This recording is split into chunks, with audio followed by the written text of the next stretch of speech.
One more sleep. One more sleep is all we got.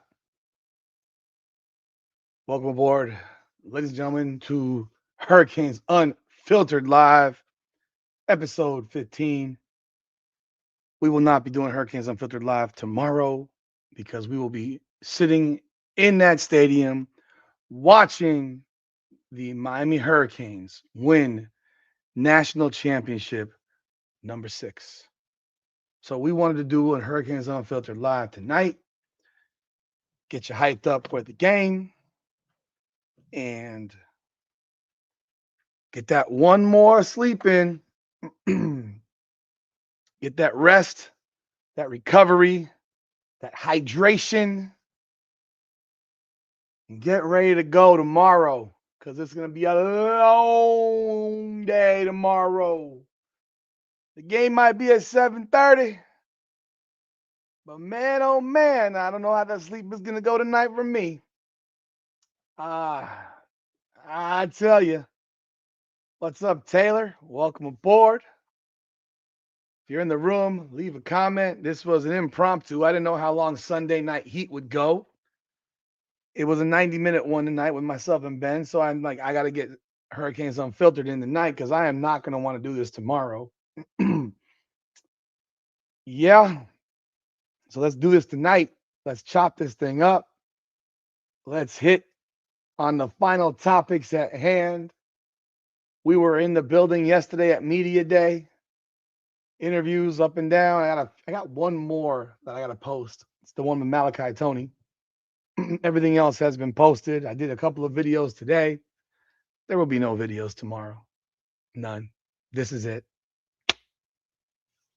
I left my last two videos for Mario Cristobal and the legend that he will become when the Miami Hurricanes win the national championship tomorrow night. And the fact that Fernando Mendoza, Indiana quarterback, is preparing himself for the inevitable, a loss in Miami. This is the one game Fernando Mendoza didn't really want. Stand on it. It's not rage bait. It's not clickbait. Well, it's rage bait in a sense because I want the Indiana Hoosier fans to get all hot and bothered. But then I got some Hurricane fans jumping in the comments saying some weird stuff. Don't give him bulletin board material. You think the Indiana Hoosiers are watching Hurricanes Unfiltered? Do you really believe that? Heck, if that's the case, then my little tiny bulletin board comment in comparison to the hundreds of bulletin board comments that have been made by the various national media members who have stated publicly that the Miami Hurricanes shouldn't even be in this game. Don't even show up because you have no chance. It's the day before the game. Fernando Mendoza don't give a shit what I got to say. I'm still gonna give my opinion. I'm hyping the game. I'm triggering Indiana people left and right. I knew it would. It was actually see. Some people got to remember this. This stuff is calculated. It's strategic in nature. I do videos that I want to do where I speak, positively and happily about certain topics. I've done videos like that all year that get very, very little views, but God forbid you say something negative a little bit about somebody. People get really hot and bothered, and I find that to be absolutely hysterical. So yeah, I titled it Indiana QB Fernando Mendoza is shook, distracted, and ready to lose to hometown Miami Hurricanes. And hey, it's gotten some traction. I dropped it like 2.5 hours ago. How long ago was this? 2 hours and 20 minutes ago. It's doing pretty well. I got 7 downvotes. I think those are probably Indiana fans. Let me read you some of the comments. LOL, whatever, go Hoosiers. Another one says, Signetti's comments sound like he's got players a little sad this will be their last game and they're showing the wrong emotions before such a big game. And if that's the case, he should be worried, very worried. Okay, that's a Hurricane comment. Seems like clickbait to me, to be honest. And I've been a Canes fan since '83. Then maybe you should shut the fuck up, bro. Like the media and Indiana fan base have provided enough bulletin board material already. Okay. Okay. This was about Indiana, not about us. Yeah, it was. It was rage bait. It was really rage bait, not clickbait. There's a difference. I want Indiana fans enraged. I want Indiana fans to hate me. I love it. The same way Notre Dame fans hated me. The same way the Ohio State fans hated me. The same way that the Ole Miss fans hated me. The Texas A&M fans hated me. I wanted them to hate me.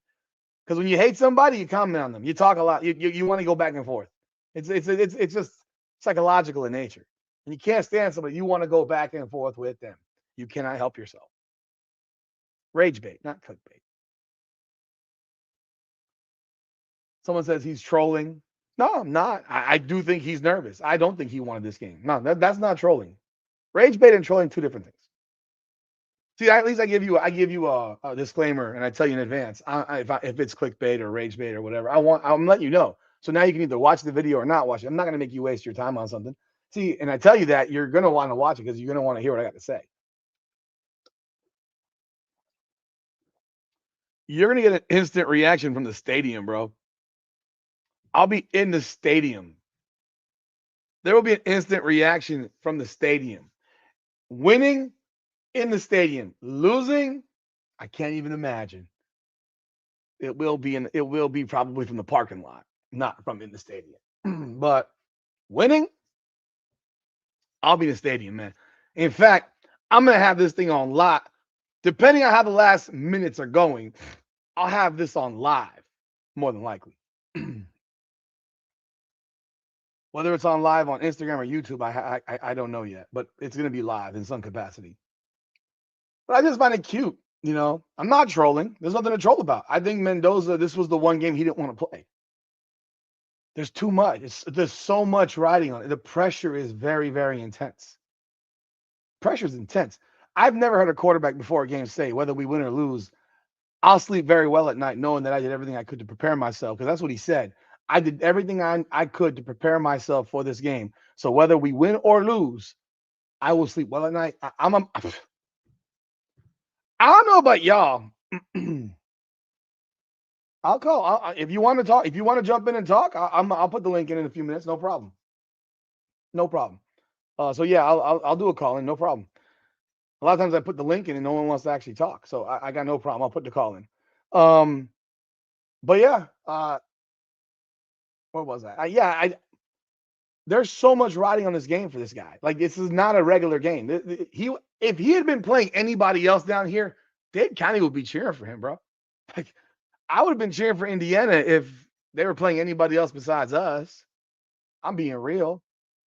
So this is the one game he didn't want because he knows that he doesn't have the fan base on his side. He might have the Indiana people that come down. That's fine. Most of the stadium is going to be Hurricane fans, no matter what these Indiana people seem to think. It's never heard a quarterback ever say, whether we win or lose. Oh yeah, I remember what I want to say. Whether we win or lose, I'll sleep well at night knowing I did everything I could to prepare. Miami Hurricane fans have not slept well for 23 years over losing to Ohio State.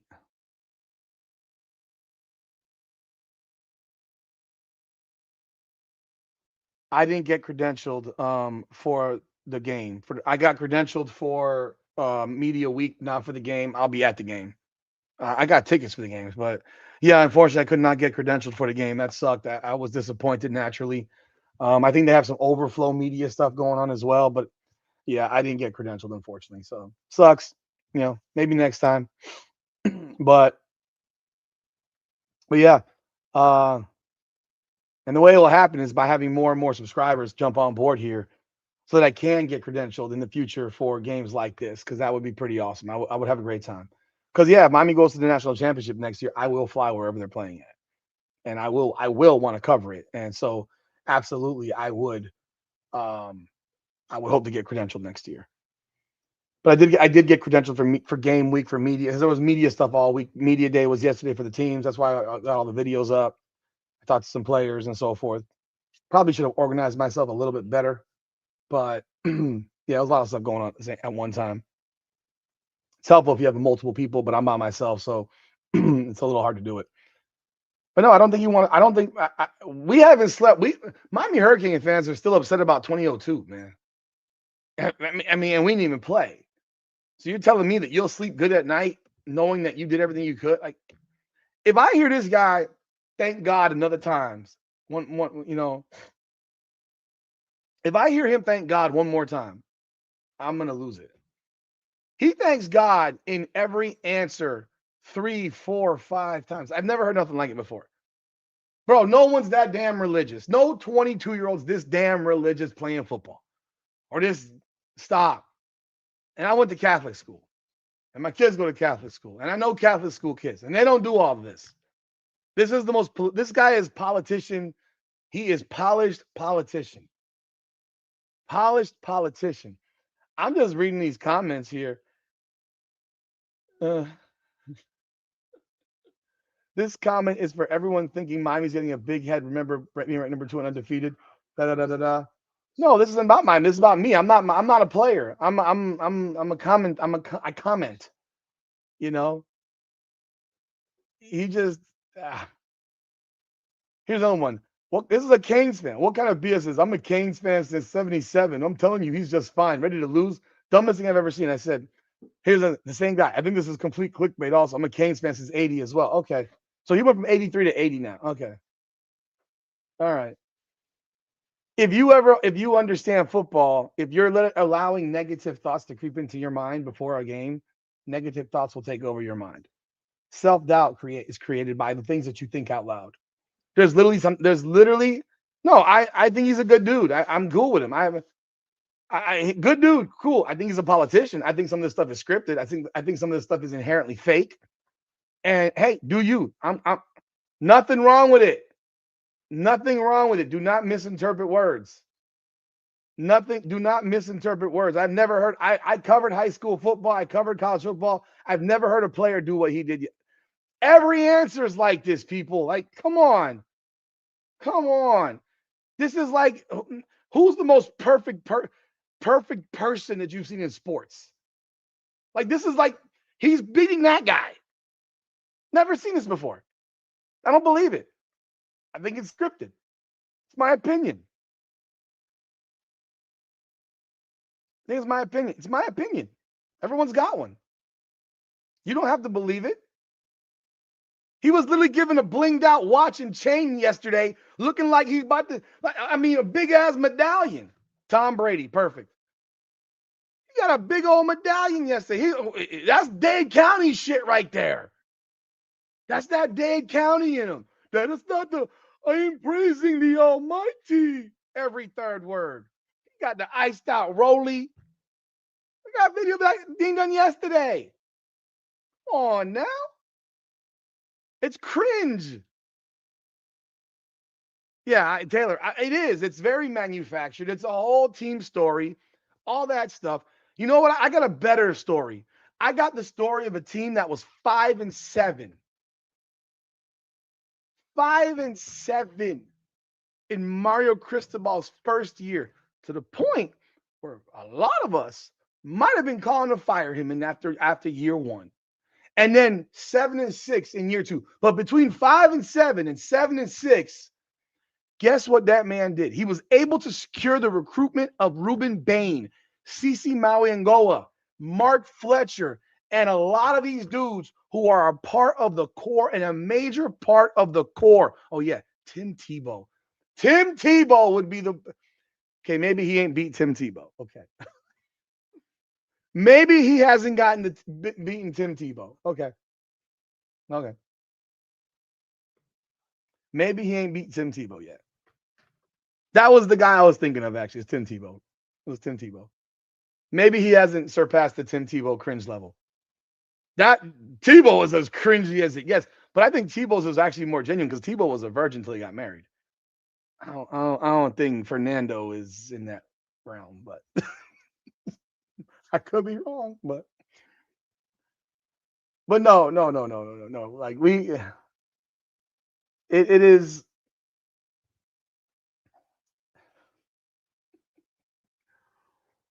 He recruited these guys who believed in his vision. It was a vision that he sold them.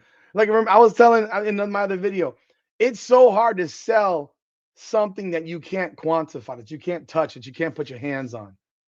You can't put your hands on it. You can't touch it. You can only see it possibly happening, but you have to believe it. And Mario made these dudes believe it to get these guys to come to school here after 5-7. Kurt Signetti didn't do that. Just being real. He brought a bunch of dudes from his old school who were already playing for him. Most of his guys that play big time are older dudes. He didn't recruit some local Indianapolis, Bloomington, West Lafayette, South Bend kids, or whatever city you have in Indiana. He didn't recruit those guys. He didn't go out looking for a bunch of Indiana superstars. I don't even know how many guys from Indiana are on that roster. Okay, let's go look. We got I'm going through their roster right now. Florida, Maryland, Jersey, Florida, Texas, Ohio, Georgia, North Carolina, Florida, Texas. Okay, here's one. Indiana. Reese Beline. Does he play? I don't know. Reese Beline, Bell. He's a redshirt sophomore, DB. Homestead. I'm sorry, Wisconsin, Illinois. Indiana. Clay Connor, another white defensive back. Okay. Indianapolis. That's 3. Indianapolis. That's 4. Cali, Virginia, Maryland, Georgia. Indianapolis 5. Georgia, Ohio. Indianapolis 6. Tennessee. Indianapolis 7.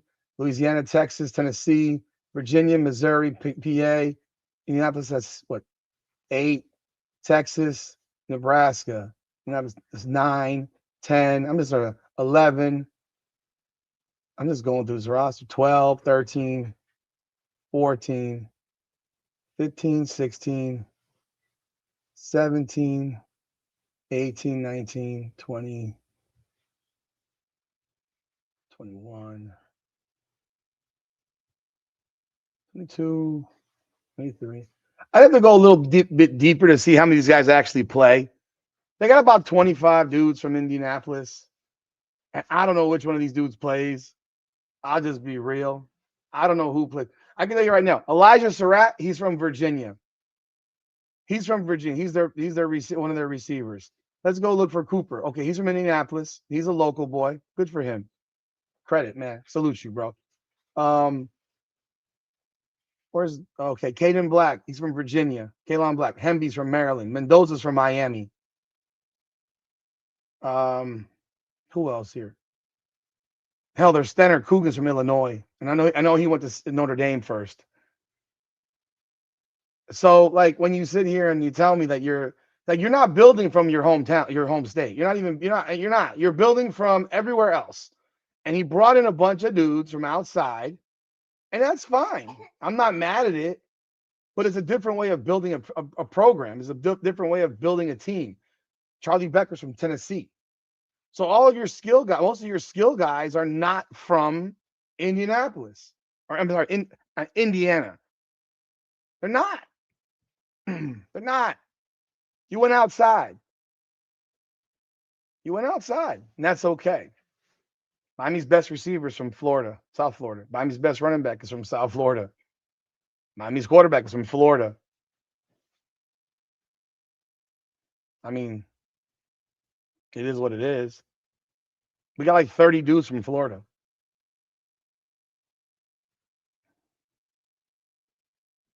So, yeah. Hell, who's their? Yeah, their best linebacker, Aiden Fisher. He's from Virginia. Who the hell in their team is actually from? I mean, who is a big time playmaker besides Cooper? Who's from their area? I don't know. It's a different way of building it. The point is that he brought in a bunch of recruits, he brought in a bunch of James Madison dudes. He brought in transfer dudes, and Miami was built largely on dudes from the recruiting classes. Mario Cristobal built this shit based on the vision he had and how he wanted to construct the team, and he's a game away from becoming a legend. He's a game away from becoming legendary.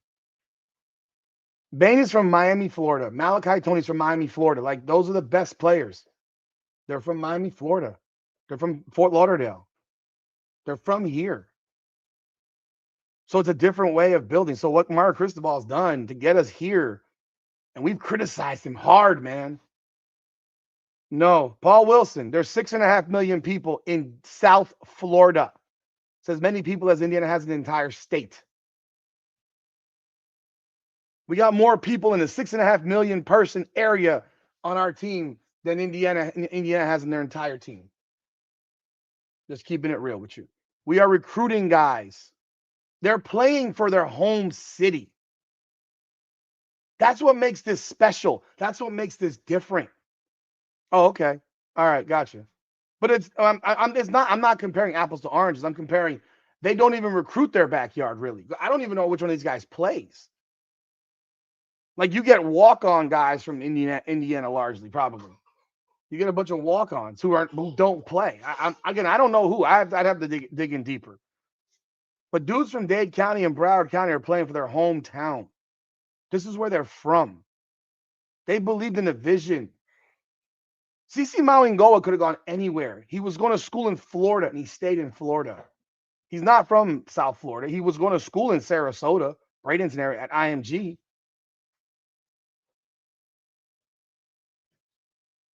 Yeah.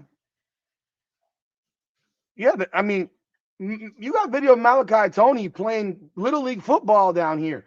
I mean, all these dudes, Ruben Bain, Little League football.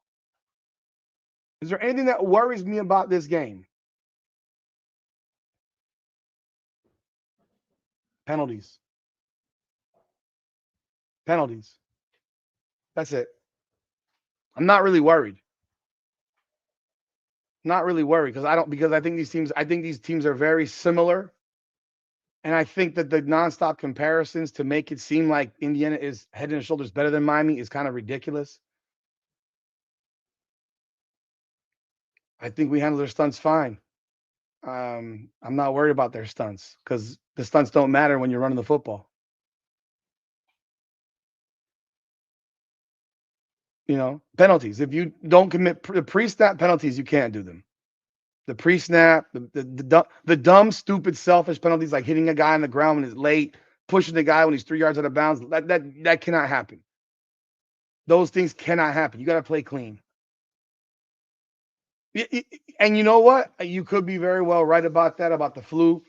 The flu can take it might take some of your focus out because you're not feeling great physically. Frederick's playing. Frederick is playing. The only guy that I don't think Damari Brown's going to play. Can be real. I don't think he's going to play. Personally, there's too much of this day-to-day bullshit. Yeah, I don't think he's playing. I don't think he's playing. If he plays, I'd actually be more surprised if he played than if he didn't play. Because really, at this point, it's like, dude, you have turf toe. Like, chop your toe off, or you should have had surgery by now. If this is not a thing that you drag on for 10 weeks, 8 weeks, 9 weeks, like this is. I've never seen turf toe take this long to heal. Let alone, I mean, you might as well shoot it up with some painkiller and deal with it.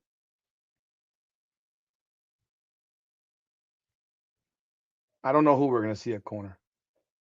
We're going to see Dylan Day. We're going to see Pruitt, O'Connor, whatever.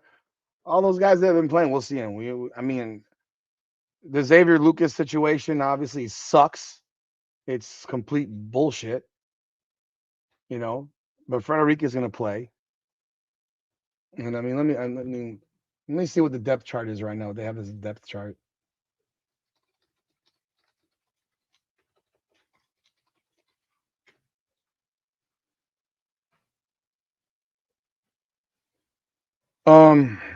Right now they got listed at Ethan O'Connor, at one corner, and OJ Frederick at the other. You also got obviously Jacoby Thomas, Poyser, and Keontae Scott, and then backing up, you got Dylan Day at safety, Bryce Fitzgerald at safety, Jabari Antoine, Isaiah Taylor behind Keontae Scott. Jadias Richards is on is third string. He's behind Poyser and Fitzgerald. Uh, I think you'll see Antoine for sure. I think the reality is you're gonna. It's about I think penalties is a big thing for Miami. You don't do them, you'll be fine. I'm not worried about turning the ball over. I really am not because I think you're gonna see a very clean game that way. I think the the the ball is worth too much. It's better to punt than to turn the ball over. There's no reason to risk mistakes like that.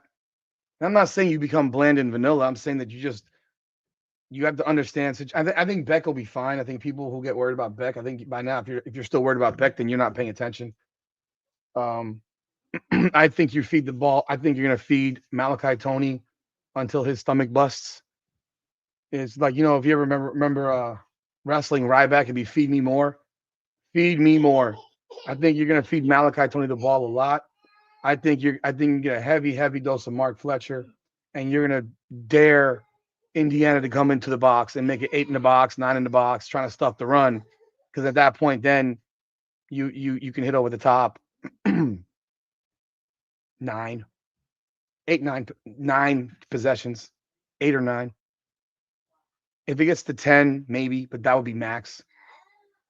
Because these are two teams that run clock off the ball, and the funny thing is they keep making it sound like Indiana is not slow in time of possession. Like they're actually so very similar in nature that if it's more than 8 possessions, you know, it's unlikely. 8, 9, maybe. There's too many variables with coaches. They all know each other. They're very, very familiar. The Heatherman deal with Mike Shanahan Jr. and Signetti, and even Signetti and Mario when was Signetti at Alabama? So I could have swore they were on the same staff. Signetti was at Bama from 07 to 10. Yeah, he was there when Mario was there. He was there when Mario was there, right? Mario was in Alabama from no, okay, no, he was after. My bad. So Mario was there after, but again, they both coach were under Saban. There's familiarity with all these guys. But Heatherman coached under Signetti. Heatherman coached with Shanahan. He coached with the defensive coordinator they got there now. So there's a lot of familiarity with these guys. This is a chess match. This is who can think 2 steps ahead. Again, this is about the Jimmies and the Joes. This is about size, domination. Who would you rather have? A 280-pound defensive lineman or a 340-pound offensive tackle? I take the 340-pound offensive tackle. If Markel Bell gets his hands on people, hell, he don't even have to get his hands on people. The man's just so damn big that it's so hard to get around him. If I was Indiana, what would worry you about playing Miami? The pass rush. The pass rush. Naturally. They're going to have guys in the chip. They're going to have dudes chipping. There's no question about it. That's going to be a necessity. They're going to have chipping in there to keep Bain and Mesdor out. I think the defensive tackles are very, very critical in this game. The play of Ahmad Moten, the play of Justin Scott, David Blay, Armando Blunt, the play of those guys are so critical because those are the guys that crush the freaking pocket. So when you got your defensive ends moving up the field and your tackles pushing the pocket back, there's nowhere to step up into. It's basically a convergence on the quarterback. And I don't care how many they want to make now. Now they want to make Fernando Mendoza a mobile quarterback too. Oh, he knows how to run at the right time. Oh, okay, great. Whatever. Run at the right time. Okay, fabulous. He's not going to be able to get away. The opportunity is going to be very, very limited. Keep in mind against Trinidad Chambliss, they can sit here and say that maybe we didn't get him down, but I tell you what, we had 4 balls that hit guys in the chest that should have been intercepted. That's from pass rush. That's from rushing your reads. That's from either getting rid of the ball too fast or getting it a little bit too slow or something affecting what you do. And the mentality that Mendoza never makes a mistake is just silly. It's not true. He has, and they've been very, very costly in those games where he did, which is also an example of why when he makes a mistake, it is very costly because of how they play. You know, they eat up clock too on offensively. They run the ball a lot. This is a high running the ball. They ran the ball 90 times in 2 games, like, and they threw it 36. Statistically, I'm not big on stats like that, but it just shows you that Mendoza's not the one doing the work. Their running backs are doing the large bulk of the work, and they're allowing him to stay clean because they're running the football very, very effectively. You know, if you're effective running the football, your QB's going to have time to throw the ball. Just the way it is. It's just the way it is.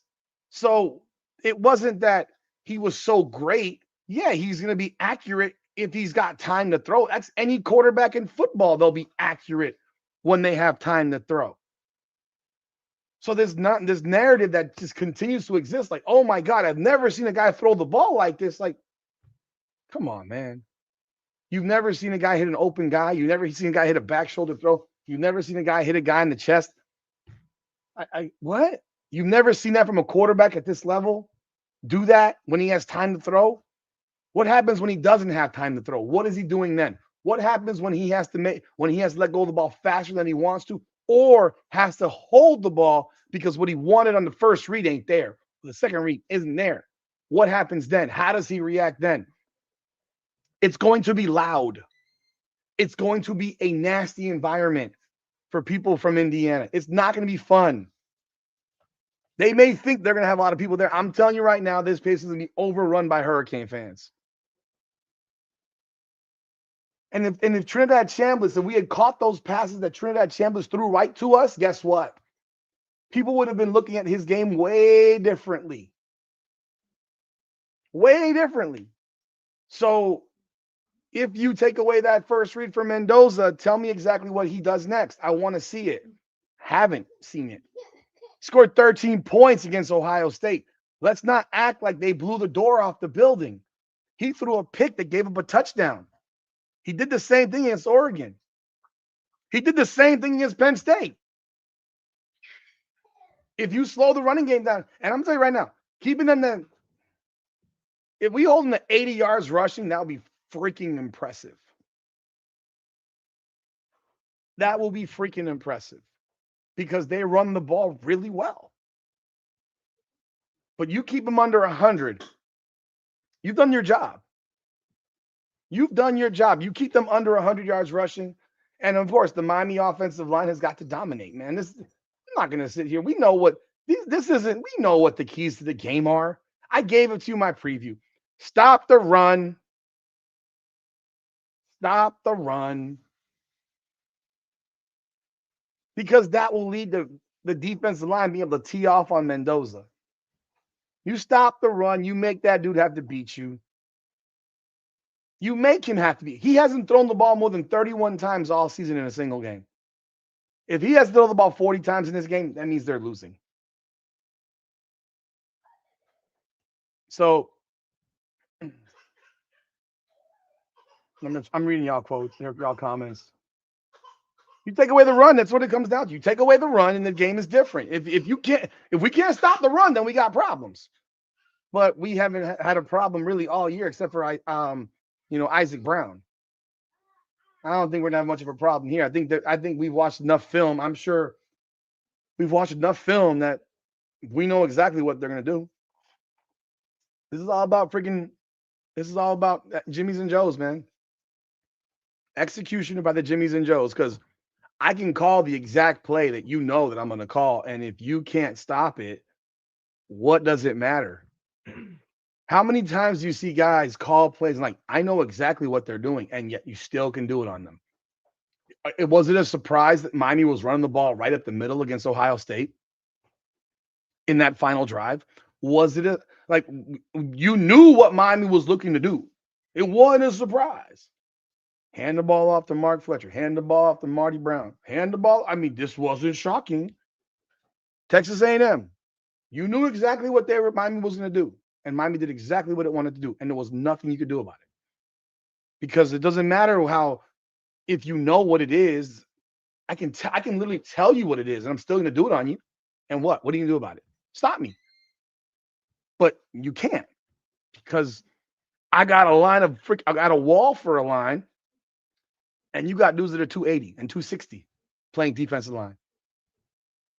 That's how Alabama got built. Alabama was built by Nick Saban with big behemoth dudes up front. Good big always beats good little. And Miami is up. I mean, Josh Pate said it. Creatures. You see these guys, people from the media who had not seen Miami until yesterday were saying in podcasts, Jesus, they're big. They're big. You don't realize how big they are. Oh, and neither of those backs is better than Kawan Lacey. Nah. They're not better than Kawan Lacey. They're good. They ain't Kawan Lacey. They're not better than Kawan Lacey. Not to me. Not to me. Like I said, they're good, but they ain't better than Kawan Lacey.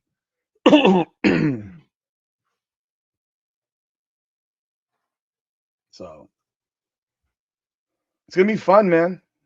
It's gonna be fun. I'm excited. You know, Kawan Lacey's one of the best backs in the country. Like legitimately one of the best backs in the country. Yeah, his numbers were like off the charts. You know, and no one's been better in the postseason than Mark Fletcher. His running the ball has been on another level. On another level. On another level. He is running with conviction, with force, with aggression, physicality. He's carrying dudes. And when you see, look out for this. Look out for this in this game. Look out for when he hits the hole and then the offensive line push him forward 5, 10, 15 yards and just shove the pile. That gives you a good idea of the strength and the power from that offensive line against a much smaller defensive line group. I mean, it's just what it is. They've done it to everybody. So Indiana got to make that decision early on. Are we going to stand in here and deal with this, or are we going to move a bunch of dudes into the box and say, Carson Beck, you got to go beat us?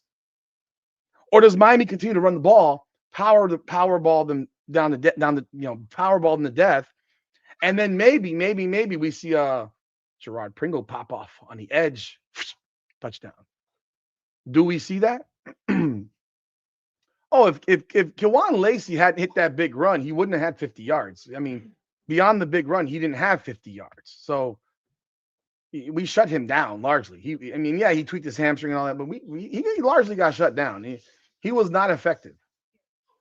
And the IU thing with the coaches and the players, some people might say that they do look happy to be here. I'm telling you right now, I think Mendoza's petrified. I put the video up. I don't care. I stand on it. He's nervous. He's nervous. This is a game he did not want to play, and he would have played anybody else. If he was playing anybody else right now, we would all be cheering for him. He'd have Dade County cheering for him because he's from here. He would have us all cheering for him. I don't like Ohio State. I wanted them to beat Ohio State. I was happy that they did. So yeah, I don't think this is a game, and he said it. A lot of distractions, a lot of externalities. He used the word externalities. That's the word he used. Yeah, Signetti looks pissed because guys are hugging and kissing and shit, and they're happy. They're emotional, bro. Get your emotions? Get out your feelings, bro. We're playing for a national championship. Mendoza remembers how he got hit by Wesley Basseng. He remembers that he played these guys last year. This is a much better version of us than we were last year. He remembers. Good player, man. But this is not the game he wanted, man. This is not the game that he wanted. He didn't want this game. I don't believe for 1 second that he wanted this game. And I think there's a lot of pressure on him to perform because he's the Heisman Trophy winner. all those things that are attached to it. And I mean, I'll be real. At a certain point, the questions it's just the redundancy of the question, the same question over and over and over and over again. I mean, I've never heard, like I said, I've never heard a guy thank God so many times in one answer every time. I mean, he thanks God like 4 or 5 times on every single answer. And hell, he speaks Spanish like me, like he's an American. So I almost wonder if he's prepared this stuff. I mean, I'm taking digs. I want the triggered Indiana fan to get mad. I like the triggered Indiana fan. They get mad. Just like, by the way, Notre Dame should be cheering for us, by the way. Notre Dame should be our biggest fans. They should be our biggest fans. And the reason why, if Miami does not beat Indiana, that makes Notre Dame the second best team in the state of Indiana. They should want us to win because us losing embarrasses them. Us losing embarrasses at Notre Dame. You are no longer the top dog in the state of Indiana. The Indiana Hoosiers have a more recent championship than Notre Dame.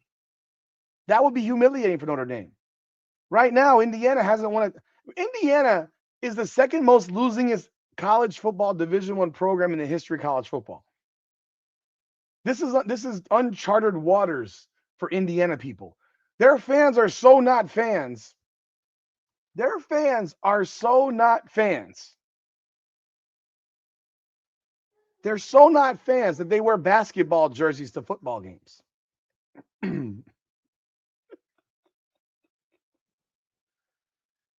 They wear basketball jerseys to football games. I mean, you don't have a football jersey? You're a Hurricane fan. You're wearing a basketball jersey. Can you quiet him down a little bit? I got my son like making a bunch of noise. I mean, think about that. At the very least, you should have gone to the team store before you left Indiana and bought a football jersey. Buy a football jersey at least so we know that you actually know the rules of football because your program has a history of being losers. Like your program is a historical losers. And you struck gold for 2 years. We'll see what happens the rest of the way. I really want to see Mendoza. Hey, the way I see it is like this: if Fernando Mendoza could come down here and he can get the job done, all I can do is shake. I'll never get to shake his hand, but salute him and say congratulations. That's all I can do. Prove it to me. Show me that you can do that. Show me that you can walk back into the backyard that you grew up in and not have. When did he play at Miami? When did he play at Columbus? What year? Does anyone know? Was it 31? The most passing attempts he's had in the game is 31. That's been 3 times. Those are the 3 toughest games they played. Three of their 4 toughest games. Otherwise, he has not thrown for more than 25 passes in any single game. He's got 3 games of 31, and everything else is under 25 or less. They run the ball completely. They are a running team. Shut the run down. That's where this game. That's why I keep saying Mendoza. I don't care about his back shoulder throw. I don't care about his accuracy. Doesn't matter to me. Because if he doesn't have time, because if they can't run the football, he ain't gonna have time to throw the football for his accuracy and his back shoulder throw. He'll be running for his life. Let me find Mendoza again. Let me find Mendoza. Let's see here. Fernando Mendoza. He's a redshirt junior, so he's in his 4th year. Okay, where did he?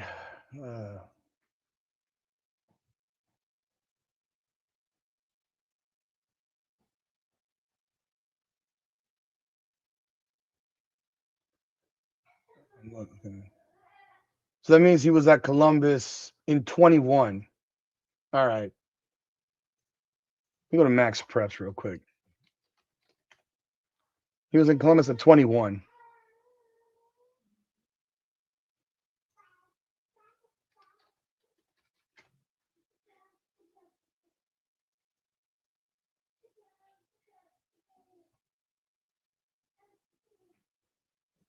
Football. I'm just doing a quick search here, people. Give me a sec. So 20. So 25, 26, 24, 25. 26. All right, 21, 22. They were 9-4. They lost to Venice in the playoffs. Um, they lost to Chaminade. They lost to Palmetto. They did beat Palmetto in the playoffs also. They played Palmetto 3 times actually.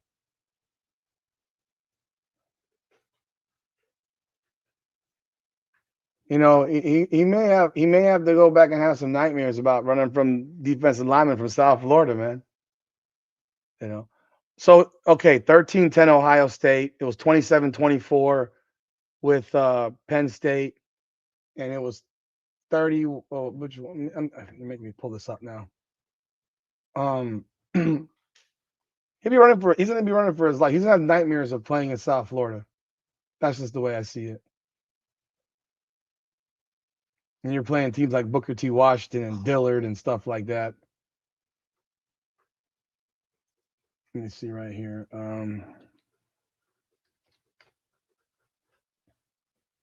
It was 20-15 against Iowa, but I don't know if that was a 31 throw game. That's what I'm looking for.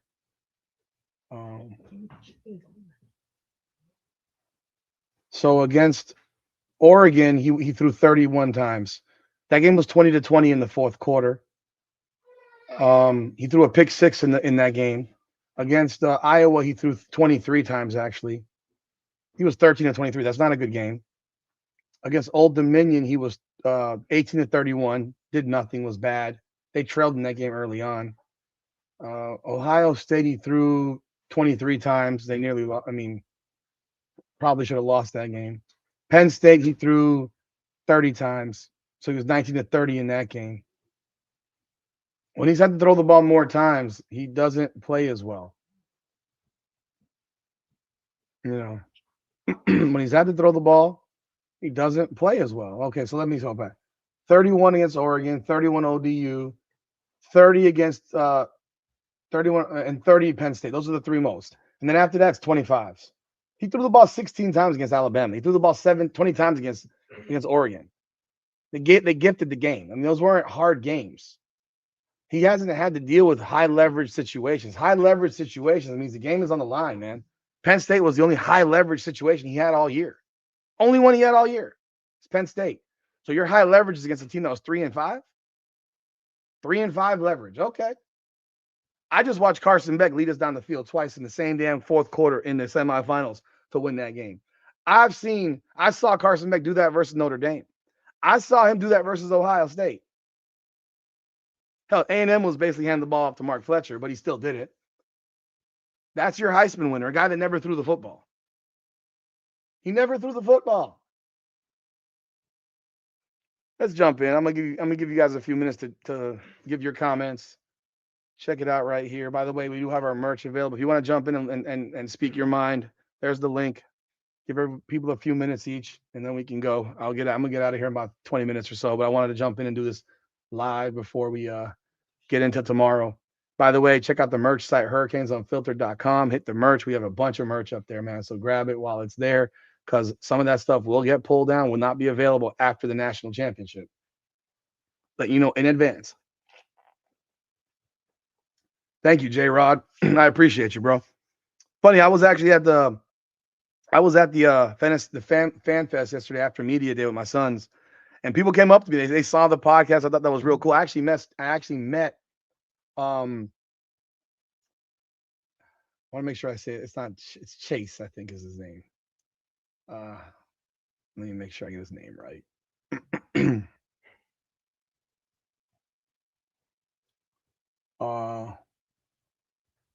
Chase Smith. I actually met Chase Smith's brother yesterday at Fantasy Fest. He's a fan fest. He's seen me the podcast. He was very complimentary. Did y'all know that Chase Smith's dad was on the '83 national championship team? Here we go. I got Anthony in the building. Hey, Anthony. Yo, what's up? What's going on, man? Honestly, Rudy, I want to have faith that we're going to blow out Indiana, but I'm going to be realistic. I think we win 19-14. Works for me. Yeah, and we dominate the time of possession like we did with Ohio State. Works for me. Because when you actually watch both teams, outside of Ole Miss, has any team ever allowed more than 20 points? No, between with the two teams, Yeah, or this Oregon had season. 20. Oregon had 22 against Indiana. You mean against Miami? No, wait. Oregon scored 22 points on Yeah, Indiana's defense. yeah, 56-22. Oh, I thought they beat them like 56-19 Well, or something. when they played regular season it was 30-20. So and Penn State was 27-24. Oh, so they had more. Oh, did they? I thought they barely beat Iowa too. Wasn't it like Yeah, 20? that was 20-15. Yeah. So on. Okay, so they have had teams score more than 20 Yes, points on them. absolutely. Yeah. So and Rudy, can you explain this narrative where it's not just the media. I've seen podcasters even say this. Not Big Ten, but college football podcasters in general say Indiana's going to be like, where in their head do they think Indiana's at the same level as a 2019 LSU, a 2001 Miami, a 2004 USC, Recency bias. That's what it because is. how they blew out teams. It's recency. It's recency. It's But recency when you bias. actually look at them, do you think they're at the same level Fuck of the team no. No. I don't think any of these teams are. I don't think any these teams are all flawed. There's flaws everywhere. Miami's got flaws. we kill ourselves with penalties? Yeah, there's warts all over these teams. These teams are filled with warts. When Miami loses, it's because Miami does it to itself. They do it to themselves. They fucking commit stupid penalties. And I'm not gonna say turnovers. Penalties. Forget the turnovers. No. And penalties. That's what I was gonna ask you, Rudy. That's what I was gonna ask you. When it comes to this game, do you just want do you think it's gonna be to the extreme of the Ohio State game where we committed no penalties, or doubtful? I mean, I think, look, if you keep it under 5, I think you're okay. What you can't have is the pre-snap stupid shit. Like I'm more inclined to say I'll tell you this. At the max, maybe 10 penalties. 10 what total for Miami? For both teams. Oh yeah. Yeah, probably something. That would be that's what I can say about 5 and 5. Honestly, well, when I look at Indiana, I would say they're one of the best execution teams of all. They don't have the talent, but what they're great at is execution. They don't kill themselves with penalties. You know what? And that's because the national media says that. When someone pushes a narrative enough times, you start to believe it. And you don't actually believe it? No. I watched Fernando Mendoza throw a pick 6 in the 4th quarter against Oregon. I watched him do it. I watched him throw a pick in the first possession or second possession of the game against Ohio State or whatever it was, and that gave up a touchdown at his own 20. I watched him blow the fucking 17-point lead against Penn State, or 14-point, whatever it was. Did they barely get out of Happy Valley? Yes, they won 27-24. They needed a touchdown pass with like 30 seconds left to win. On a great play by Omar Cooper, where, by the way, in that same quarter, Mendoza, I believe, threw a pick 6 in that one too. Or a pick and then led to a touchdown for Penn State. Like, this guy's made mistakes. Like, he's thrown 6 picks. What makes him different from Julian Sane, who threw 6 picks? Yeah. Nothing. No, well, when I look at Fernando, the comparison I've always had for him, he's a bigger version of Chad Pennington, basically. I don't know if he's okay. I'm not Chad Pennington. I mean, which version? Pre elbow or post elbow? Because I'm talking about the Jets Chad Pennington before the elbow. Oh, he could throw him. Chad Pennington. I like Chad. I don't think Mendoza's bad. I just think that the narrative that it's overrated. It's overrated. It's like, I'm not going to sit here and call Carson Beck the greatest quarterback on the planet, but I know the guy's not the bum that they proclaim him to be. It's like they go from one side of the fence to the other. There's nothing that's like, I don't know, logical or, more towards the middle. No, and I've said this, for this run for Carson has helped his draft stock, to be honest. Of course it has. Absolutely. And I think teams in the lower end of the first round are going to like his experience, the amount of wins he's had, and the amount of snaps. Like, Fernando barely. How many snaps has Fernando had? I don't know the answer to that. I don't know what the answer is for snaps. I mean, Fernando Mendoza was 6 and 6 No, last year. because look at Carson's record. He's 45-5 or something. What is it? No. Carson Beck is 37-5. With a 14, like, isn't he like? And he has the one of the best records against, He does. like, in the playoffs against top 10 team, like top Yeah, 15 teams. he's 7-0 this year against against top 25 teams. He's 7-0, and then on top of that, I think he's like 16-3 against top 25 and teams. I'm gonna say this, Rudy. When you look at their schedules, Miami has a stronger schedule. Like, taking away the teams in between, my we had Notre Dame. We beat USF and Florida State when they were ranked and stuff like that. We beat Texas A&M in the playoff. We beat Ohio State in the playoff. We beat Ole Miss in the playoffs. And if we do this, I think aren't we going to be undefeated against ranked teams this year? Yeah. 8-0. Miami has beaten 4 teams better than Oregon. Yeah, and honestly, Miami's got 4 wins my better X than factor Oregon. of this game, my X factor is not Marquette, the running game, to me, because their linebackers are small. I don't think they can cover, no matter how well you execute. If you can't cover a big time, our target is going to be Luka Gilbert and Alex Bauman. This game. No way. You don't think so? You think we're going to run our offense through who? Through a backup tight end and Alex Bauman?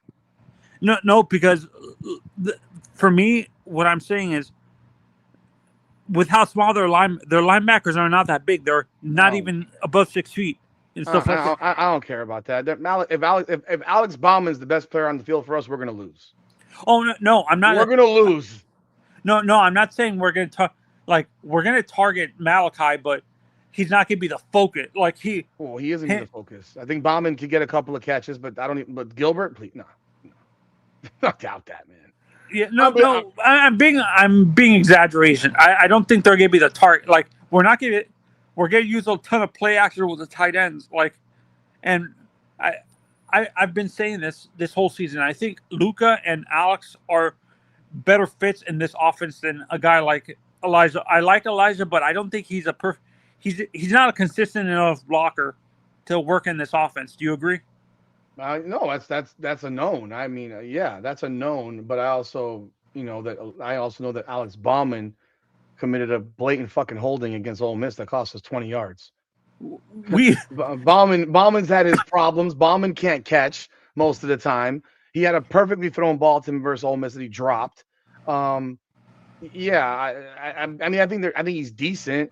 The way I criticized him earlier this year, he's earned up to decent because I thought he was terrible earlier on. But I'm not gonna. I'm not saying he's an elite. I'm not saying he's Max Clare from Ohio State. Could he get a couple of passes? Yeah, I'm sure he could. I do think the running game is if we don't. But run the ball, what I'm saying, I'm saying we're going to target the tight end a little bit more because of the lack of size on that linebacking core for Indiana. We'll see. If he catches 3 passes, I think that's a great night. Well, what is your can you see this game going into overtime? Yeah, I could. Was it Georgia versus Alabama the last overtime game in the national championship? Do you remember? Or is there a recent one in the last 2 years? Last year wasn't. The year before wasn't. The year before was. It may have been. But I got a couple more people that jumped in. Okay, have a good day. Appreciate you, Anthony. Thank you so much. Taylor, I got you. What's going on, brother? It's going good, man. What's up? Not much, man. Not much. Tell me what you got. Man, I can't believe we're actually here, man. Like, if you would have told me after we lost to SMU, actually no, man, after Louisville, at that point, bro, I tell you, I crashed out because I'm like, Miami is still making the same damn mistakes, man. Like, and they're just not getting it. And then the SMU game, I was like, bro, we're done. There's no way. And then the freaking the redemption arc, Mario and Dawson have gone on since that, man. It's absolute insane. And just even Selection Sunday, I mean, let's be real. What they did to Notre Dame, it's funny, but it's also, hey, dude, head-to-head matters. But God, it's insane. It's just insane, man. Like, each game they've been in the playoff, it's been the best game in the postseason. Like, you could have easily told me. Like, I was like, bro, the Ohio State-Miami game is going to be the national championship game out of how good it is. Mm-hmm. And then you fast forward to Ole Miss. I'm like, holy crap, that's probably going to be better than the national championship. And then you get Indiana, and I'm like, it's been on that side of the bracket, as you said. Every team is getting blown out. Yeah. Except for Bama and Oklahoma. Outside of that, everybody else got murdered.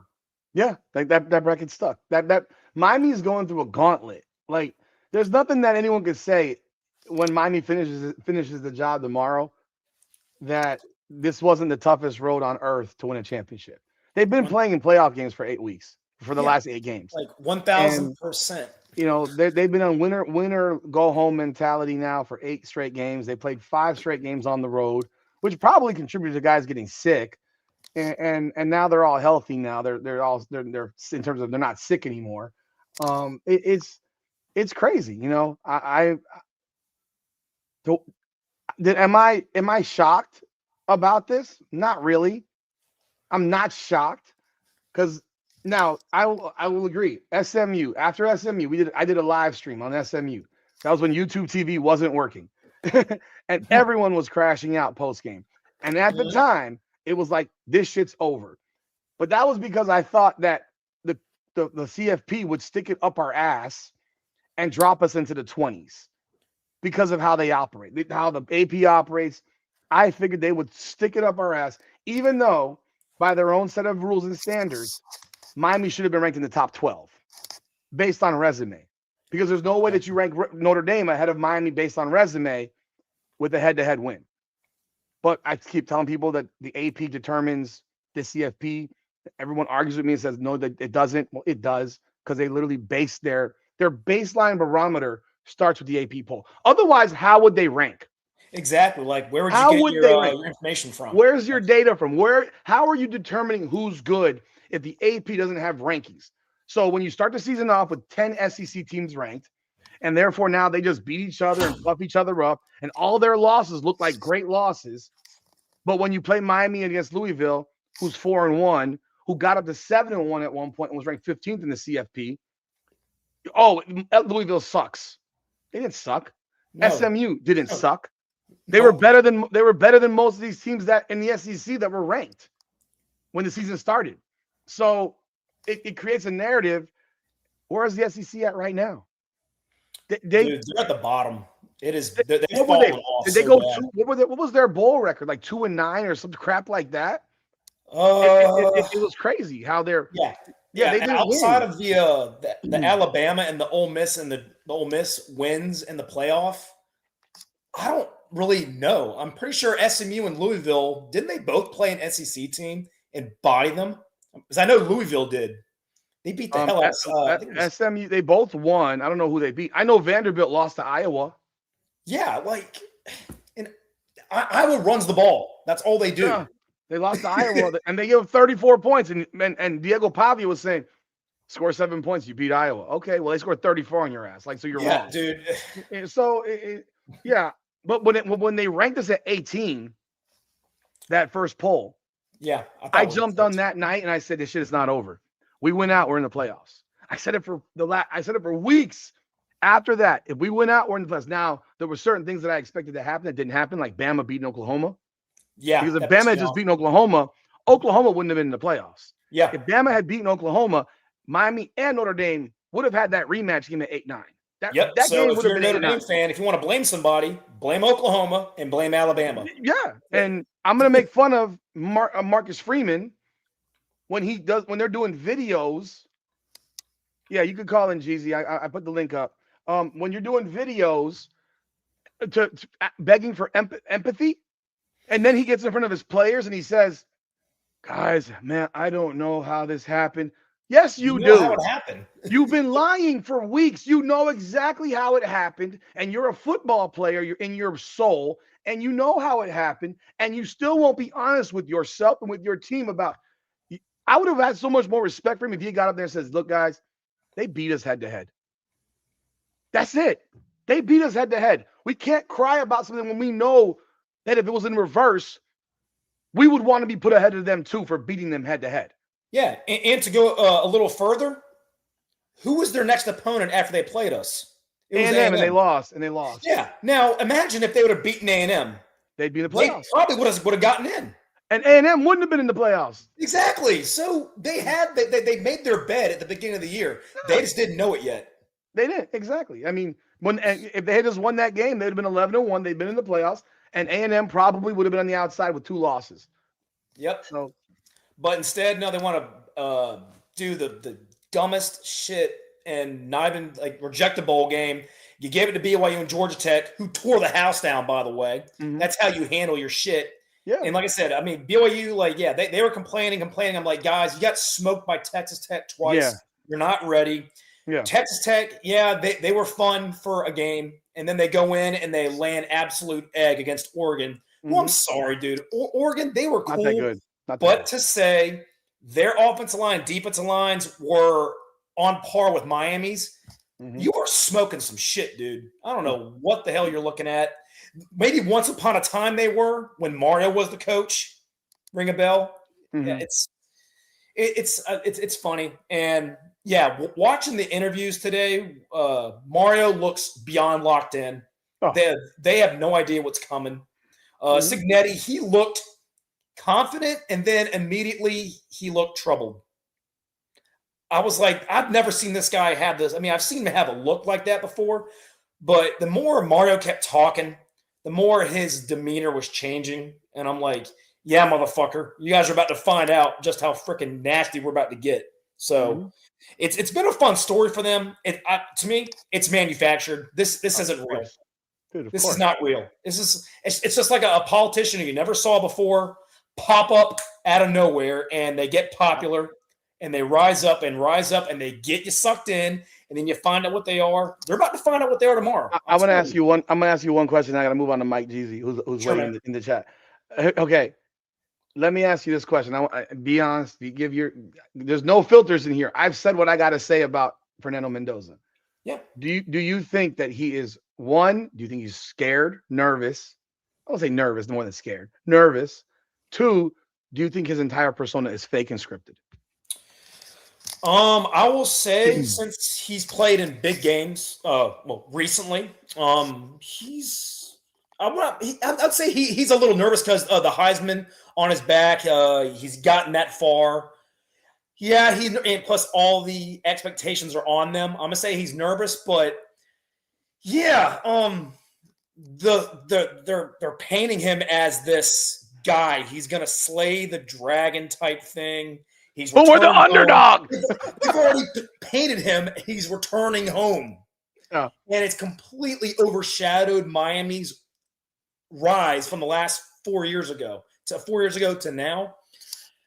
Is it scripted? I would say it's 60-40 scripted. But yeah, like I said, he's a really good dude. Like, he's from Miami. I get it. I kind of was hoping Miami would dip in the portal and would have gotten him because, it'd be nice to see a homeboy play with his home team, get to the postseason, and they do good. But on the other side, since you're not, dude, I know exactly how good you are. Your ball placement is phenomenal. But if we take away your run game, you got to do that every single time, bro. Exactly. And their defense, yes, they're very sound. They don't make mistakes. But what happens when you're getting punched over and over and over and over? We're leaning on you. And we've heard they've only played 13 dudes total on defense all year. What happens when your depth is getting destroyed? Your team, your starters can't hang. Who are you going to turn to? Mm-hmm. That's what nobody's talking about. Why isn't anybody bringing this up? What's going to happen when they're in the fourth quarter and these same 13 dudes are trying to stay out there and it's not working? What's going to happen? Exactly. I think the South Florida narrative is horrible for him. It's not a good look for him. I think he would have rather played anybody else besides Miami. Yeah. Or if he played Miami, it's just not in Miami. Because this whole It's different. It is, and it doesn't help his cause that the two teams he's played were fucking beat the hell up. Yeah. On both sides of the ball. Mm-hmm. Like, Alabama had no run game all year. They weren't beating them. Oregon, they couldn't get out of their own way. They just gifted them. And he played mid-tier, and they dominated because the game was already over. Right. So, you've not been battle-tested. All right, man. Well, I appreciate you, man, Taylor. I got Mike Jeezy in the building. Appreciate you, Taylor. Mike, what you got, sir? What's going on? What's going on? By the way, I do see a Indiana guy in our chat. I would love to have you on the call, Scoo. I see you, Scoo. What's going on, Mike? Talk to me, man. I can't call it. You always have amazing content, by the way. You know what I'm talking about. Yeah. You keep it 1K all the time.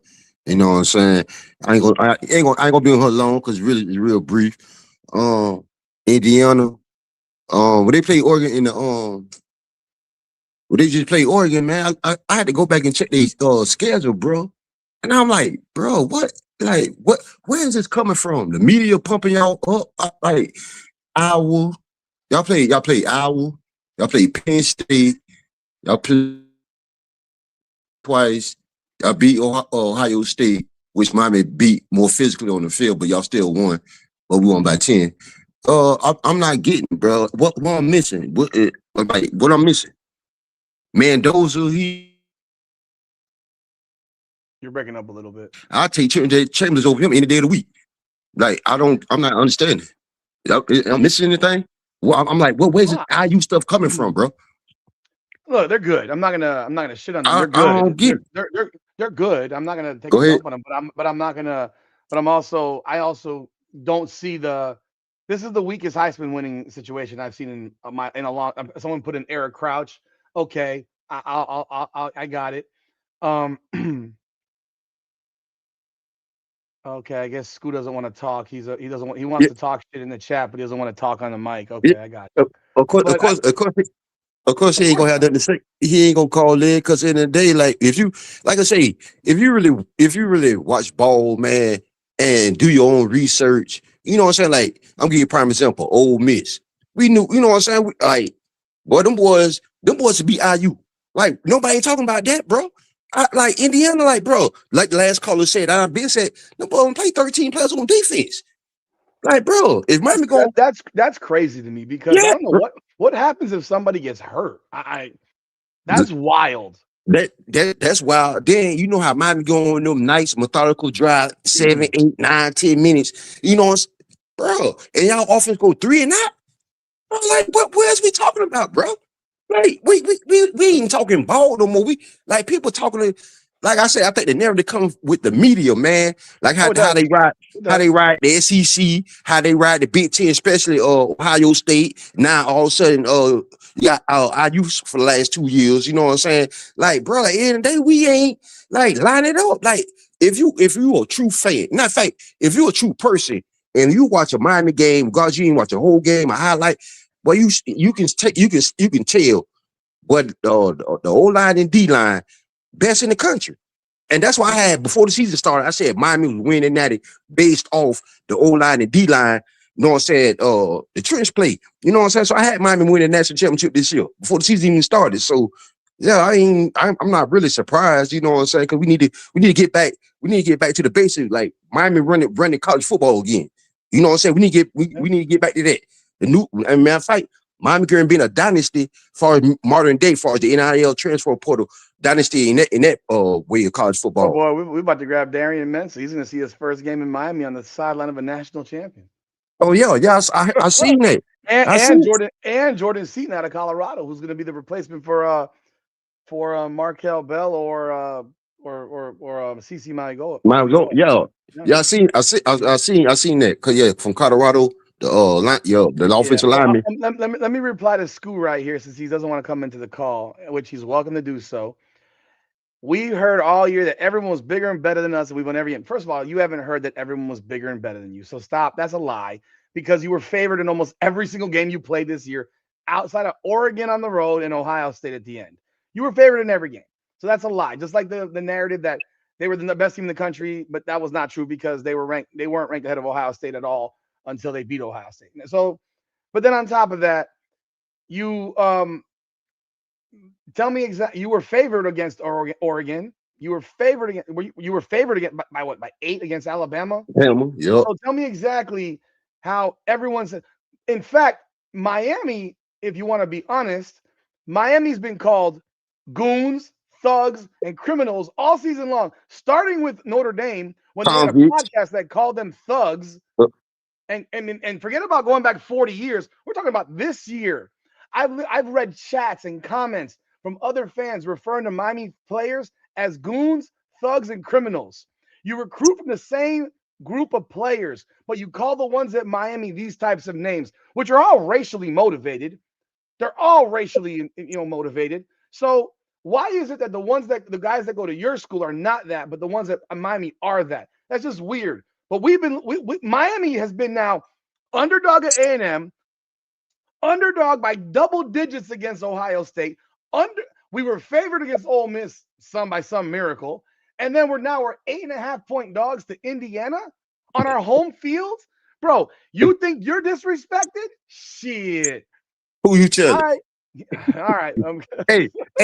And then the thing about it, just like you just said, like, bro, Mendoza from he from Miami, so today, he a thug too, or he a thug because you go to IU?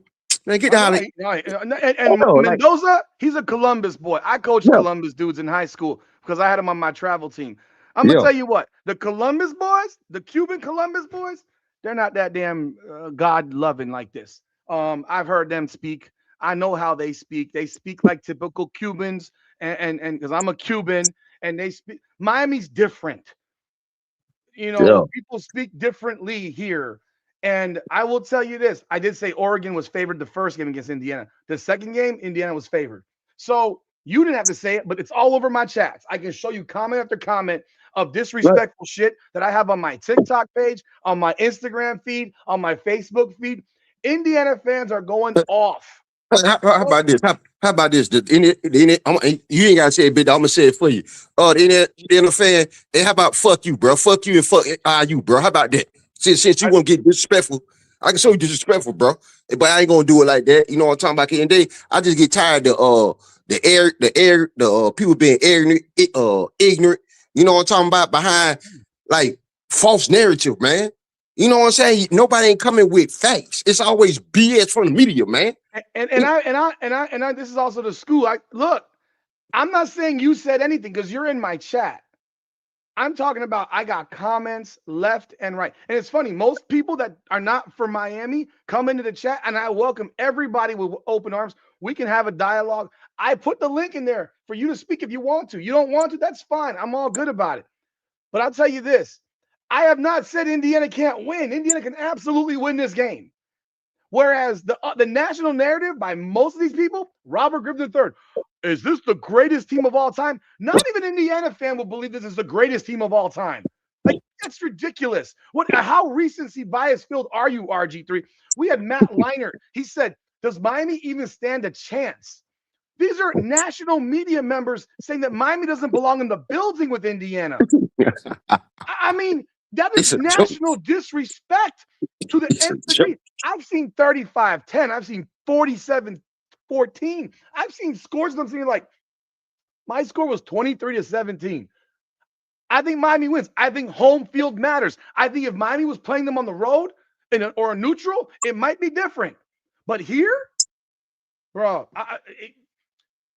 if Indiana beats Miami here, all I can do at the end of the day is shake your hand, virtually, and salute them and say congratulations, because that would be some fucking amazing shit. That's all I can do.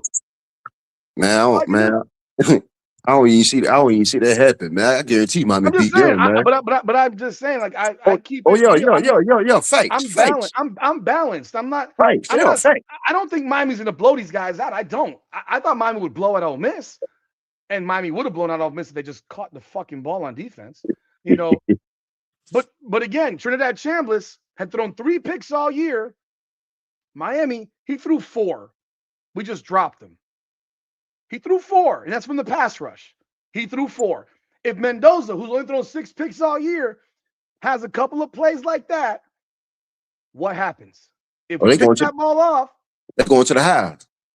It's going to the if we, house, man. you know, It's going to the house. For real, man. you know, Like, and for all the people that have been in my chats before talking shit about their team, only a couple people came back and said, "Yo, your team won, man. Congrats."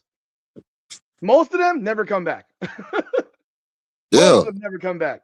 yeah. Because They ain't gonna come back, man. You know what I'm saying? Like I say, I ain't gonna hold you, man. But yeah, I appreciate you, yeah, bro. my prediction, What's your Miami score? 30, Miami 38, Indiana 17. Damn, and you got a blowout. I hope that's what it is. It makes it You know easier on what my I'm saying? soul, bro. Yeah, 38-17. Like I say, if you really sit down and watch ball, Indiana have not played a defense. They haven't. You have not seen a Ruben Bain and Mesidor and a D line like not even Ohio State. They No, have not. hell I no. agree with you. They have no. Hell no. So That's not even an opinion. That's a fact. yeah, so The you have numbers. not These are the exactly you have numbers not for yeah. sacks. They have not. 47 Miami, Ohio State 35. I'm talking about consistent pressure. Yeah, I ain't much talking about getting to the quarterback. It just know what I'm saying. Pressure. Adjusting the quarterback hurries. You know what I'm saying? This, that, and Yep. the third. Y'all have not faced that every down, bro. You have not done it. Y'all have not faced a defense like that. And we home. I'm from Duval, but you know what I'm saying? But no boy playing at home, at the Rock, at the Crick. Man, come on, man. I Stop tell it, man. you, it all comes down to one thing for me at the end of the day. Stop the run. You stop the run, you win the game. Everything Yeah, else, exactly. semantics. And, Stop the run. If Indiana runs the ball for 200 yards, we have a problem. and I'm not. guess what, big dog? Name me one back. Well, it's been one back that went over 100 yards against Miami, and the other one from Louisville. Brown. That's it. The only one from. Yeah, that's it. Yeah, so and so And Miami he's from Miami. and he's from Miami, exactly. And the receiver from Louisville, by the way. But yeah, man, like I say, and I just want to call and get on and chop it up with you real quick, big dog. You have a blessed one, Thank and you, man. You and too. continue doing your thing Thank with you, your show, man. Appreciate you, brother. All right, man. For Have a sure. good one. Yes, sir. Listen here, folks. You want to sit here and ask me about address the losses? Okay. They lost. What is there to address? What is there to address? Ohio State had 2 losses last year. Did you ask them to address their losses before they won the national championship? In fact, Ohio State had 2 losses and then was favored in every playoff game they played last year. Did you know that? They were favored against Oregon in the second round, who had beaten them in the regular season. They were favored against a team that was ranked number 1 in the country. Favored. So they didn't get disrespected like Miami's been disrespected. People didn't believe that Miami belonged in the playoffs. There were people that did not believe that Miami belonged in the playoffs. Yes, we got 2 losses. And if you actually, great, you haven't lost. We have. You know who also didn't lose games until they lost one? Many teams have lost one. What does that mean? It's a football game. It's a football game. It doesn't matter that you haven't lost one until you lose one. I just told you we lost. And you know what we've done since then? Would you say that we're playing better today than we played versus SMU and Louisville? Would you say that? You guys were trailing to Old Dominion. You only beat them 27-14. You were trailing to Penn State. In the fourth quarter, you were tied with Iowa in the fourth quarter. You needed a missed field goal and a Ryan Day mental blunder to beat Ohio State. How many times did the OSU kicker miss a 27-yard field goal? How many times did Ryan Day decide to go for it on 4th and 1 when he can just tie the game at 13? We lost to 2 9-4 teams. Great.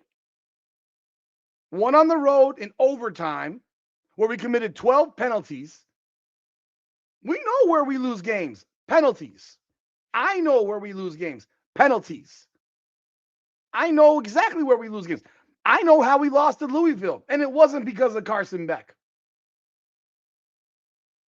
Our coaching philosophy offensively has changed from week 6 and week 8 to now. We're not the same team that we were back in week 6 and week 8.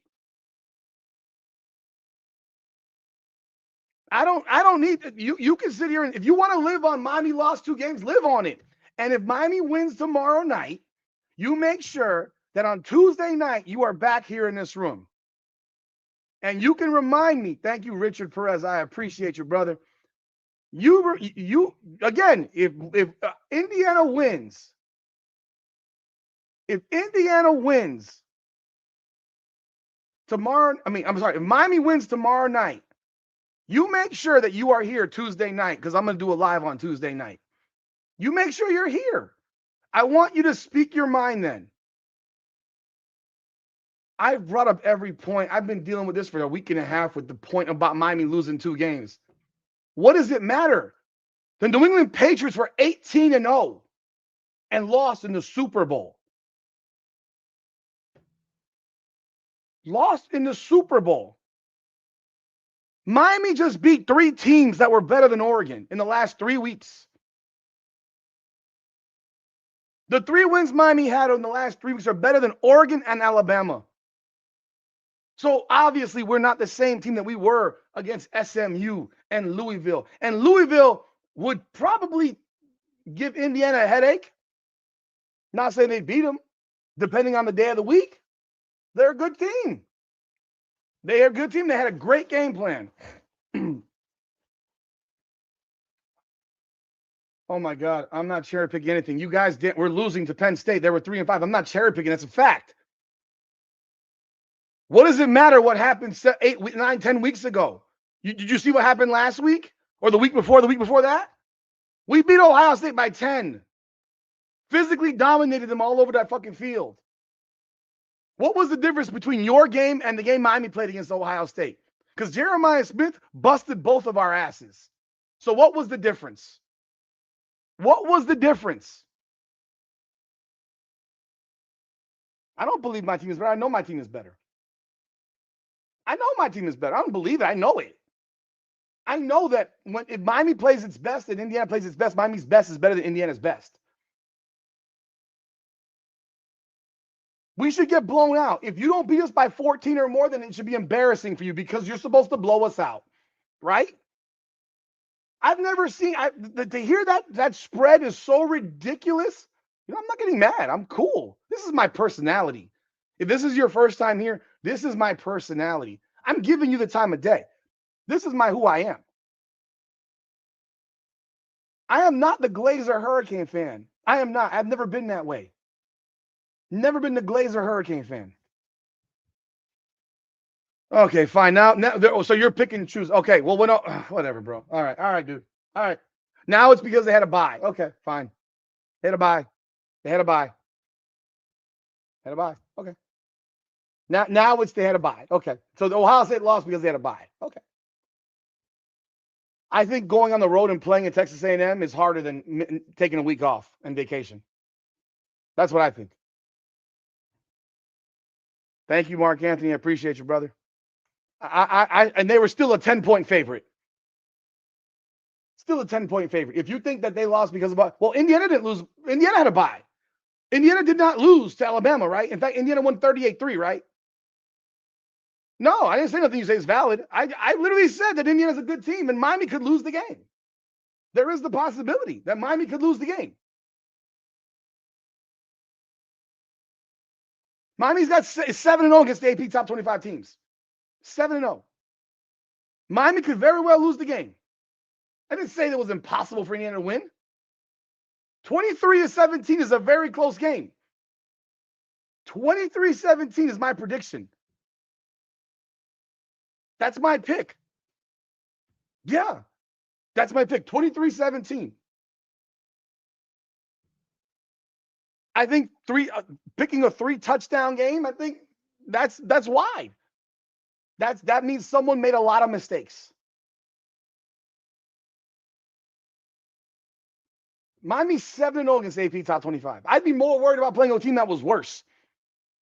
Miami played its worst game of the playoffs against Ole Miss, the one team it was favored against. They played their worst. They played their worst game in terms of lack of cleanliness and mistakes. Because physically, Miami was the SEC team. Ole Miss was not, because Miami physically bullied those guys all over the field. Bullied them all over the field. Indiana, second losingest program in college football history. I mean, am I cherry picking that too? Am I cherry picking that too? Miami has played down this year. That is the biggest problem that Miami's had. So you want to know real analysis of Miami? Miami has played down to Florida. Played down. Because Miami didn't play down to Notre Dame. Miami got up for Notre Dame. Miami played down against Florida. Thank you, Mark Anthony. Miami played down against Florida State in the fourth quarter. But early on, they felt like it was big, and they busted their ass. And then Mario Cristobal took the foot off the gas. Miami played down to Louisville, lost. Miami played down to SMU, lost. You know what Miami did when they played Pittsburgh? They beat the door off that team. And people picked Miami to lose. Hell, there were Miami podcasts that picked Miami to lose at Pitt. Yeah, Miami had a bye before A&M, right? They did have a bye. So did A&M. We both had a bye. And we played in 30-mile-per-hour winds. Yeah, enjoy it. Enjoy it. I'm not saying you shouldn't enjoy it. I'm not saying you shouldn't enjoy it. Enjoy it. Absolutely. This is a great experience. I'm enjoying it. Getting to the national championship today is hard. With the playoff system, it's hard. Getting to the championship when you got to go on the road for 3 straight weeks, harder. Do I think it's a little bit unfair to Indiana that this game is in Miami? Yeah. It's just how it worked out. Sucks. When Miami's played better teams, Miami's level rises. If Miami played Ole Miss clean, Miami would have won that game like 42 to freaking 14. And no one would be saying a word right now. No, now it's they're going to commit penalties. Now it's that they're sloppy. Now it's this. Now it's that they're dirty. There's videos now being made that Miami is a dirty football team again.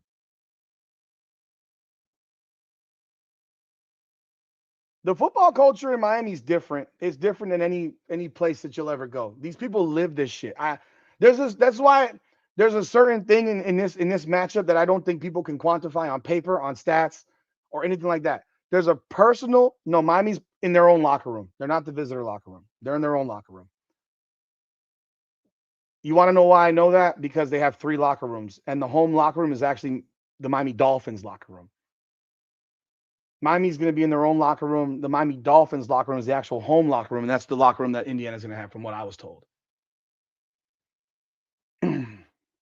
So, unless they changed it, what I was told is that at media day is that Miami's in their own locker room. They're not in the visitor locker. The players even said it. Because they have 3 locker rooms in the stadium. They have one for the Dolphins, one for the Hurricanes, and one for the road team. Miami will be in their own. Indiana's got the Dolphins locker room.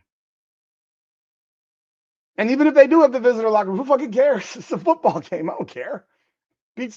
Doesn't mean shit to me. It doesn't matter to me what locker room they're in. I don't care.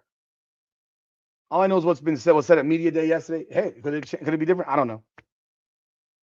I think Indiana's a very good team. I do. I think they got the referees are the same. Oh shit! Let me look. I'll look it up. Referee. I think they're SEC.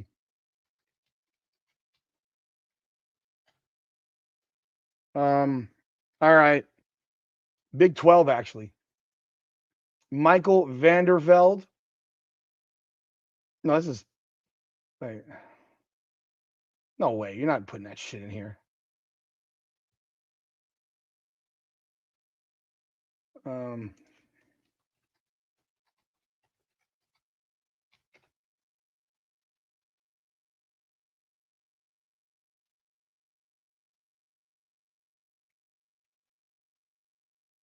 Yeah, it's Big 12. This guy, Michael Vanderveld.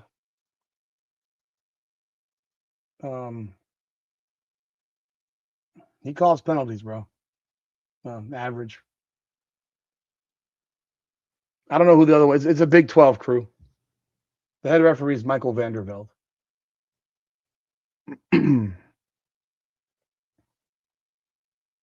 If Indiana runs the football well, we got a problem. If Miami shuts down the run, Indiana got a real big problem. Because I haven't seen Fernando Mendoza have to air it out and win a game. I haven't seen it. I'll wait. Just like you haven't, I haven't seen it.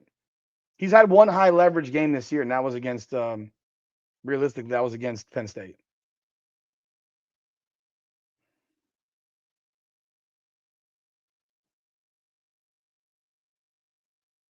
Miami wins this game. Miami will be beaten 7-6, 2-1.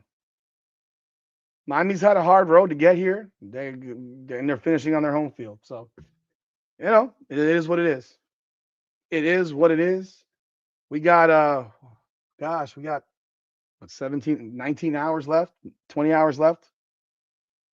I do have merch on the website still, hurricanesunfiltered.com. Go check it out. Merch, hurricanesunfiltered.com. Merch, click the merch link. Jump on over there. Got a bunch of stuff up. I will be some of that stuff that's up there will be pulled down. Will not be available after the national championship. So definitely go grab it before it's gone. And I think Miami's been battle tested. Like there's a thing for battle wounds. You lose games. I think that I don't want to lose a game I don't never want to lose a game, but sometimes losing a game can help a team because they get egotistical as shit. Miami's ego got big mid-season, no question about it. I also think that the loss to SMU actually made Shannon Dawson revisit his game plan, made him do things a little bit differently. He's made adjustments himself.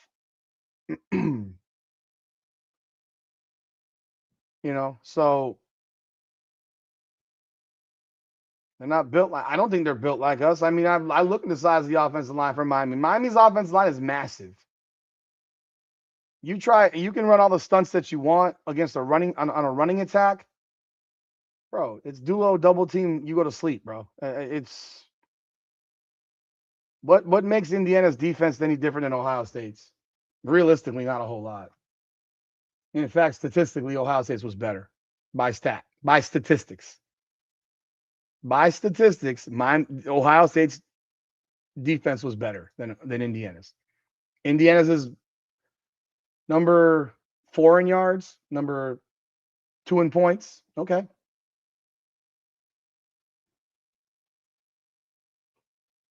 I'm looking forward to it, man. I can't wait. Indiana's rush defense is 75 yards, so they're number 2 in the country. Okay. Show me. Ohio State was at the time we played number 5. It's dropped down.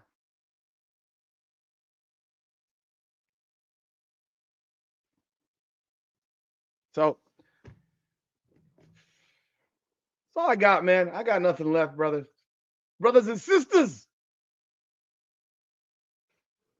Alabama's offensive line is not as good as Miami's offensive line. Alabama's team isn't as good as Miami's a team.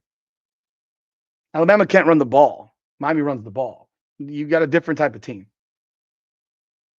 I'm going to tell you right now, I've stood next to Markel Bell. I've stood next to CC Mawingoa. I've stood next to Inez Cooper. I'm telling you right now, those guys weigh more than they're listed at. Markel Bell weighs probably 370. He weighs like 370. Mawingoa weighs like 340. They list him at 315. He weighs like 340. He's huge.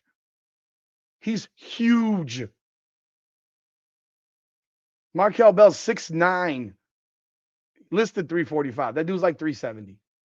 Inez Cooper he is huge. Those are big as hell. And they run a different offense. Bama couldn't run the ball. It's a different offense. All right, he's slow then. Fine. Okay. Fine. Slow. All right. They're run blocking. What are you talking about? They're run blocking. And you know what? Carson Beck is one of the least sacked quarterbacks in the country as well. Carson Beck's been sacked 11 times or 12 times. 17 times this year. Mendoza's been sacked more. Going into the playoffs, Carson Beck has been sacked like 11 times all season. Mendoza's been sacked more than Carson Beck. Bama got ripped all year because they couldn't run the football.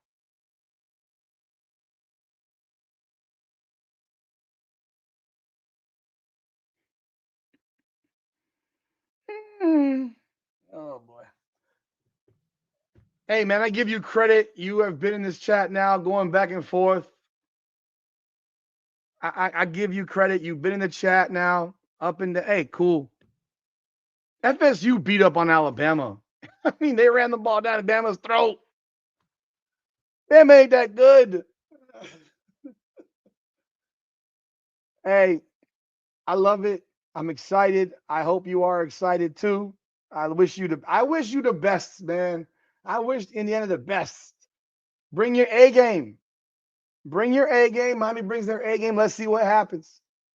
Let's see what happens. I don't want to hear excuses from people about a penalty call here and there. I don't want to hear it. I don't want to hear from Alabama. I don't want to hear from Miami people. I don't want to hear from Indiana people.